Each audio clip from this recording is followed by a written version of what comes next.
Bonjour à tous, bienvenue chez les d'Argent, au haras de la Croix d'Argent.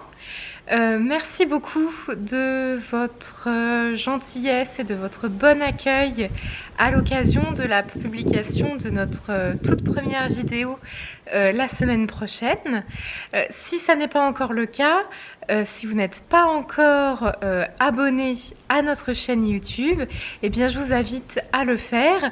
Juste en dessous de cette vidéo, n'hésitez pas à vous abonner et à activer la cloche. Alors comme promis, on se retrouve cette semaine, cette fois-ci pour parler un petit peu plus de nos activités équestres et nos activités plus particulièrement de pension de chevaux. Aujourd'hui, j'ai l'intention de vous faire visiter nos prés, vous présenter la cavalerie pour que vous sachiez un petit peu comment nous nous organisons dans cette partie de notre activité professionnelle. Donc je vous propose de m'accompagner dans les prés à l'occasion de mon inspection quotidienne des prés pour vérifier que toutes les installations sont en ordre, que tous les chevaux, tous les équidés sont en bonne forme, à leur place et que tout va bien. Alors ce genre d'inspection, lorsqu'on propose de la pension de chevaux, on est obligé de le faire au moins une fois par jour. Nous, dans notre cas, nous le faisons 3 fois par jour. Le matin, c'est Jocelyn qui est en charge de ça. C'est lui qui ramène les chevaux qui ont passé la nuit au box, qui les ramène donc dans leur pré, et à cette occasion-là, il fait un rapide tour d'inspection, savoir s'il y a suffisamment d'eau et que tous les chevaux sont en bonne forme. Pour ma part, je fais 2 tours d'inspection, un tour en milieu de journée, généralement profite de la sieste de mes filles, donc en tout début d'après-midi. Et ensuite, j'effectue un 3e tour d'inspection lorsque je vais chercher les chevaux au pré pour les ramener passer la nuit au box, donc plutôt vers 17-18 heures. Je vous propose, puisque je vois que la pluie a cessé, c'est un signe, je vous propose donc de m'accompagner dans les prés du haras de la Croix d'Argent. Allez, venez avec moi. Alors, nous voici arrivés devant le pré des 2 plus petits gabarits de notre cavalerie, à savoir Voyou à gauche et à droite le petit poney Pi Hussard. À l'arrière-plan, vous voyez qu'il y en a 2 qui s'amusent. Bon, alors, nos 2 poneys, ici, sont bien dans le paddock qui leur a été attribué. Tous les 2, en bonne forme. Vous voyez qu'ils ont une belle balle de foin, qu'ils n'ont pas encore terminée. Loin de là, même. Donc, voici 2 points importants à vérifier. Premièrement, vous avez le bon nombre d'équidés dans la bonne parcelle, ils sont bien sur leurs pieds et ils ont suffisamment à manger. Autre point à vérifier, l'approvisionnement en eau. Alors on y va, on va faire le tour. Allez, on se dépêche. Donc j'en profite pour jeter un coup d'œil aux clôtures qui, au haras de la Croix d'Argent, sont des clôtures 100% bois. Comme vous le voyez, on a choisi des lisses 100% bois, on n'a pas d'électricité, pas de fil pour une meilleure sécurité. L'abreuvoir des deux poneys.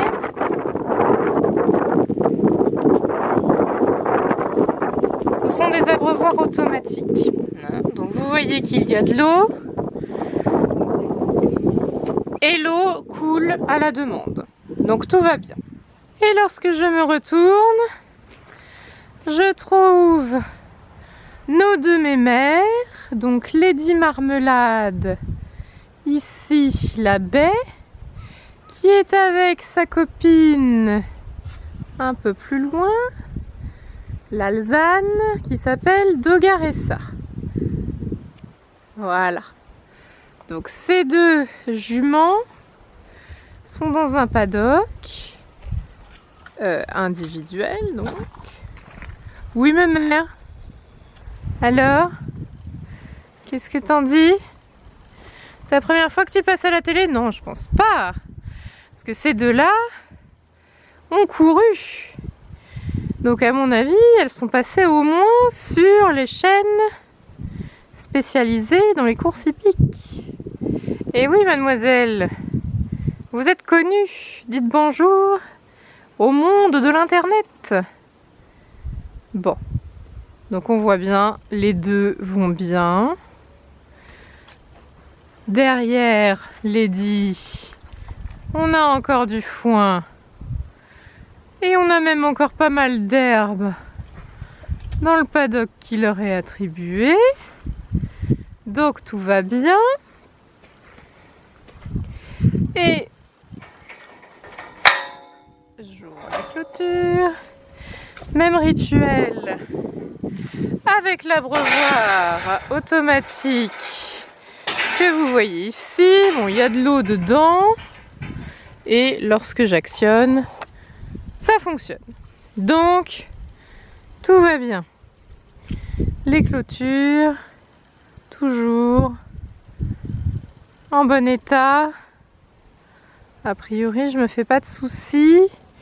Même si vous voyez que les deux rigolotes attaquent leur lys. Donc, ce sera quand même à vérifier. Et il n'est pas dit qu'on n'ait pas des travaux de clôture à faire avant le printemps quand même. Nous sommes attendus, je crois. Donc là, vous voyez la parcelle qui est occupée par le troupeau principal, qui est constitué actuellement de 2 ânes et de 5 chevaux. Voilà. Donc on va aller les voir et faire le même type d'inspection que sur les 2 autres parcelles. Alors, nous voici face à Kidam et à Geronimo, voilà, qui sont à l'abreuvoir que je vais remplir. Donc, c'est la minute technique, remplissage d'abreuvoir, puisque dans ce pré-là, l'abreuvoir n'est pas automatique, mais nous avons fait en sorte d'avoir une arrivée d'eau juste à côté du bac. Donc c'est quand même nettement plus simple. Voilà, vous allez voir.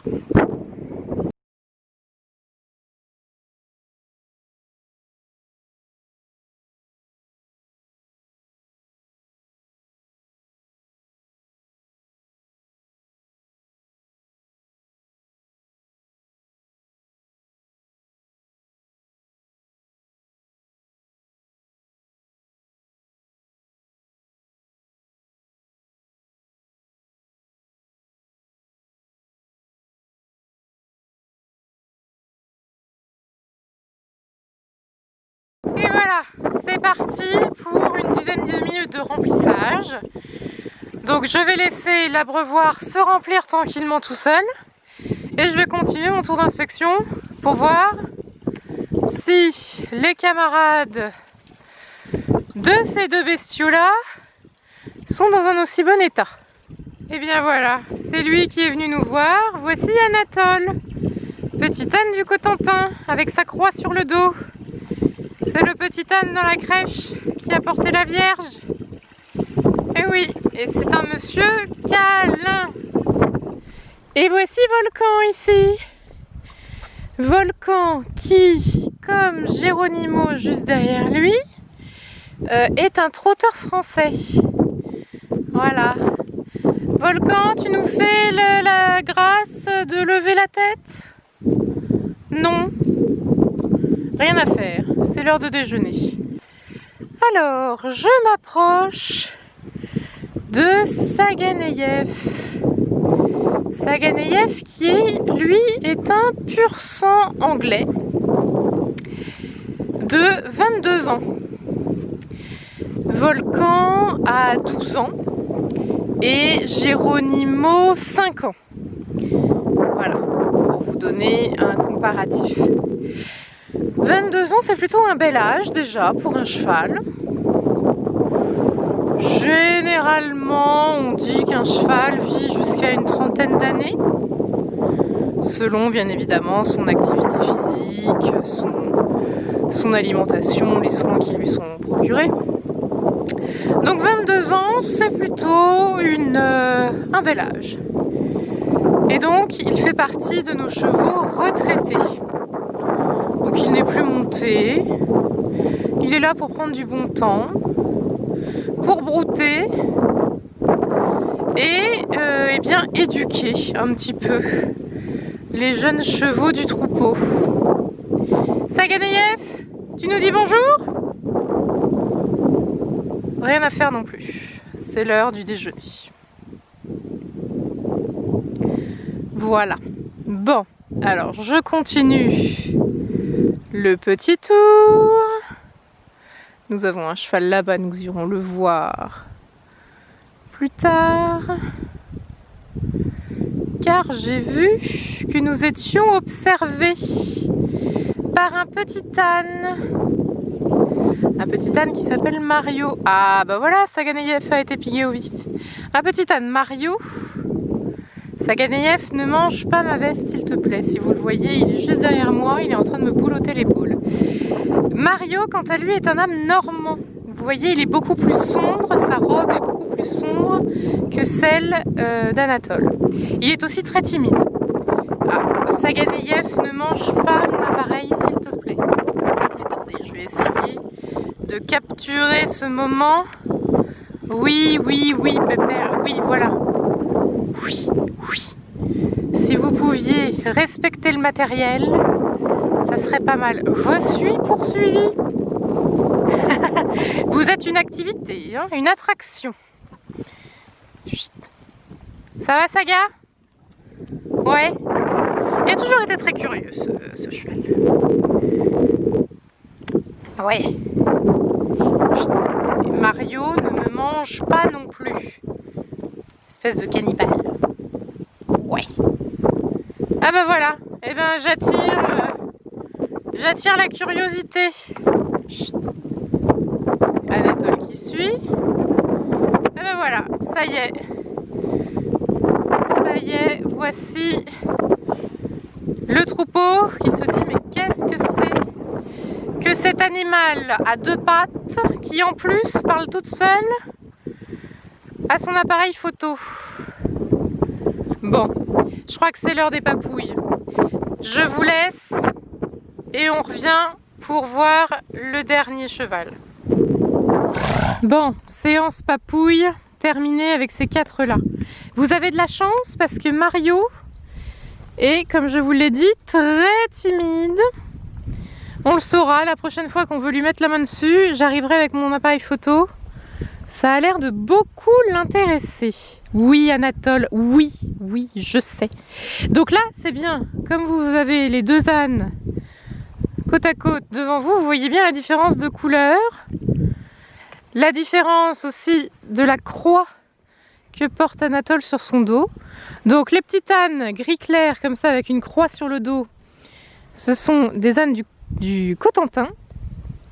Et un petit âne plus foncé, vous voyez, avec des lunettes plus claires. C'est un âne normand. Donc autant dire de race très locale. Allez, en parlant de race, on va aller un peu plus au nord, voir le doyen du troupeau, à savoir Yago, qui a 25 ans. Donc je vous disais, Saganeïev 22 ans, c'est déjà un grand âge, mais Yago 25 ans, c'est un grand âge aussi, c'est lui le doyen, et c'est un Connemara. Vous voyez, depuis la Normandie, on part plus au nord. Allez, on va le voir, on va lui faire des papouilles. Alors Yago, comment vas-tu? Ouais, toi tu te dis une caméra, un appareil photo, c'est trop bling bling. Faut se concentrer sur l'essentiel. Tu as bien raison. Donc comme vous le voyez, en hiver, nous proposons du foin. Ici, dans ce pré, il y en a 2 balles. 2 balles de foin pour compléter l'herbe. Puisque en cette saison, l'herbe peut soit manquer, soit du moins être moins appétante, moins riche pour les équidés. Il y a des saisons où l'on ne met pas de foin dans les prés, notamment au printemps, lorsque l'herbe est vraiment grasse, les chevaux n'en ont pas besoin. Par ailleurs, nous organisons un roulement entre les différentes parcelles de prés que nous avons, ce qui fait que les chevaux ne passent jamais plus de 2 mois sur une parcelle. Donc lorsqu'ils arrivent dans un nouveau pré, bien évidemment l'herbe n'a pas été touchée depuis de nombreux mois. Elle a eu le temps de se régénérer, ils n'ont pas besoin d'avoir de foin tout de suite, même en hiver. On peut les laisser une semaine profiter exclusivement de l'herbe et ensuite simplement leur mettre du foin. Voilà, ça c'est dans le cas de chevaux qui sont en bonne forme physique. Bien évidemment, un cheval qui a des problèmes de santé, qui a besoin d'être complémenté, il faut faire ce qu'il y a à faire, ce que le vétérinaire préconise. Mais chez un cheval en bonne santé, qui a une activité physique moyenne, il n'y a pas besoin de complémenter toute l'année. Bon, eh bien me voici revenue dans les écuries. Puisque j'ai terminé mon tour d'inspection sous une grosse pluie qui d'ailleurs continue de tomber actuellement. Donc toutes les clôtures vont bien, les chevaux vont bien, les abreuvoirs sont pleins, le foin est à volonté dans chacune des parcelles, donc aujourd'hui il n'y avait rien à signaler, rien à modifier ou à réparer en urgence. Je vous remercie d'ores et déjà d'avoir regardé cette vidéo. Comme je vous le disais en tout début, n'hésitez pas à vous abonner, à commenter aussi cette vidéo si vous avez des questions sur eh bien, les soins qu'on peut apporter aux chevaux, sur nos infrastructures, sur notre gestion quotidienne. Surtout n'hésitez pas, ce sera avec grand plaisir. D'ailleurs je compte bien comment dire, tourner une vidéo questions-réponses d'ici les prochaines semaines. Donc si vous avez des questions, c'est le moment, c'est l'instant. De même, si vous avez eh bien, des sujets qui vous intéressent, si vous avez envie que je tourne des vidéos sur un sujet bien précis, eh bien n'hésitez pas à nous faire des propositions, ce sera avec grand plaisir. Après tout, on est ici sur un réseau social, donc soyons sociaux entre nous. Eh bien je vous souhaite une très bonne journée, une très bonne semaine et je vous dis à bientôt, à la prochaine.